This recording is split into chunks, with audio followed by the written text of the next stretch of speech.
अरे बाबूजी हे बेटा माई तो खिसन मौली हो बाबू लेकिन माई जब तोहके जन्म अरे तोहरा के दूधवा पियवली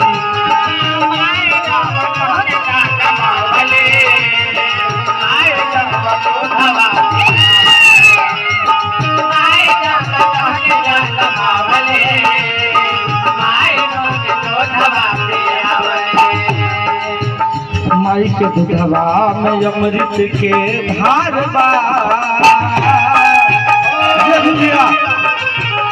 माई के दूधवा में अमृत के धार बा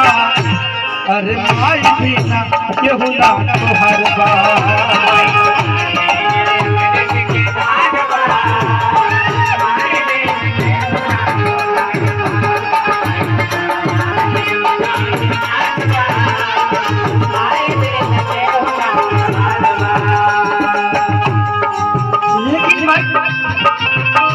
लेकिन बाबूजी माई औरी तुरी संगे काका कहली हो बाबूजी अरे 9 माह गर्भ में ढोबली माई है घर में लेके तोरे हो बाबू घर में माई के कितनो दर्द हो के अपनी दर्द के माई भुला जा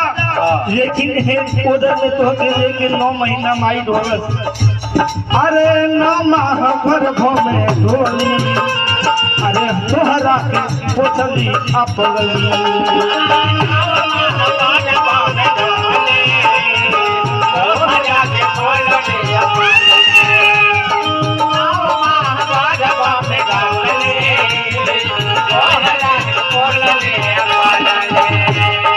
अरे 9 माह गर्भ में ढोली अरे तोहरा के पोछली अपगली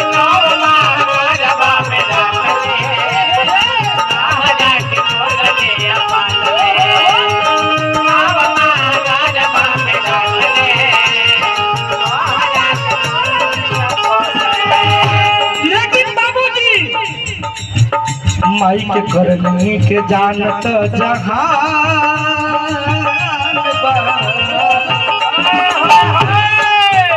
माई के करनी के जानत जहान बा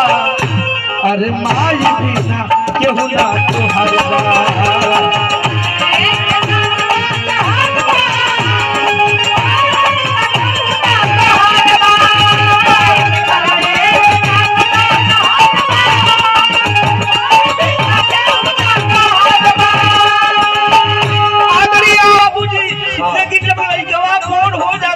माई की साथे का करेला गीत के माध्यम से बताया गया बाबूजी कैसे और दुख देखे माई जब लड़का खेलेला घर से निकल के लड़कन में जाके खेलेला हो बाबूजी कोनो लड़का को ठोक देला रोवत गावत माई के लगे जाई जब माई जाई हो बाबूजी की हमरी विधवा के केहू मार दे हो तो माई के दिल में कितना कष्ट हुई गौरव वो लड़कवा के लिया को लड़कवन में जाई के क्यों कौन हमारी विधवा के मरलस माई के इतना दुख होगा अरे दुख देखे माई जब लाल के अरे पी देली अपना कबार के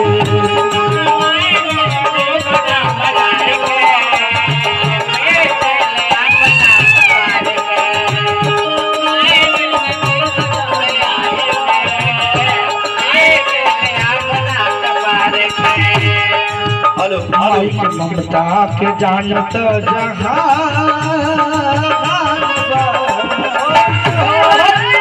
माई के ममता के जानत जहान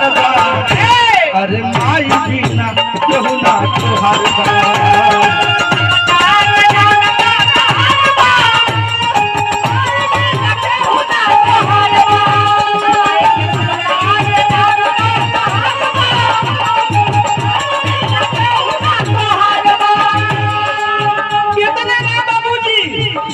जब लड़कवा लड़का अरे गाड़ी दे के मांग माई से खरीदा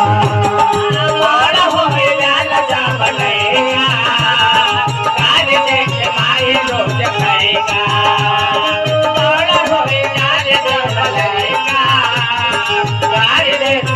देवे